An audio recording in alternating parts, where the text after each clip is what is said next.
Good morning. So there you see talking is Brad Larson, who was our first mechanical engineer and responsible for the original conception of the machine, what it looks like. And I've walked over here into the kitchen where I've got this board where I've printed all the different designs over the years. So this here was Brad's crazy first idea, and there was a few different renders of it there and there.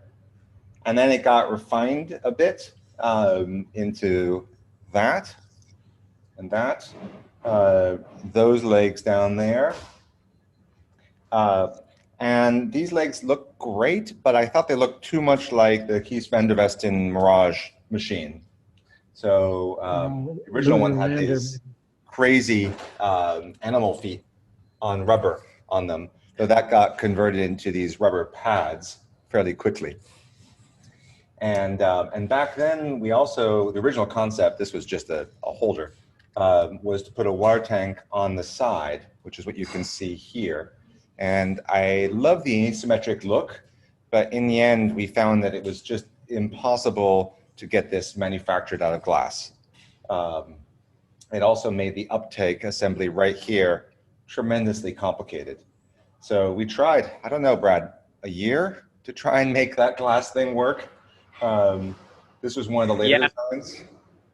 It did have a lot of, it was more complicated than we thought. Yeah, it was so cool to have the asymmetry. Plus, it was really nice to be able to fill it. The other thing we liked about it is there was no way for the water to fall on the electronics, right? Since it's outside. And in fact, we lost you with that idea here. And Hello? you can see it's still continuing. It just won't go away, this idea, until eventually we gave up and came up with the water tank under. And then once that happened, things went pretty quickly. Does it still, so it still has that ceramic tray under there? Yeah, very much. Oh, good. Yeah, the ceramic tray sliding in here.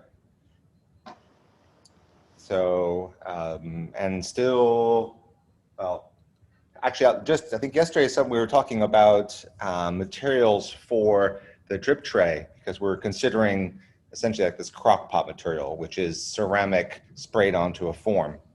But early on, we were really set on this idea of glass, and Pyrex was one of the things that came up as a suggestion on Diaspora.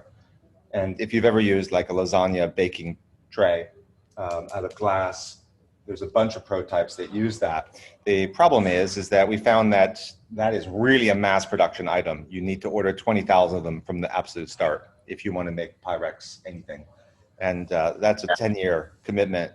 Back then, it would be like a 30-year commitment on our quantity. Yeah.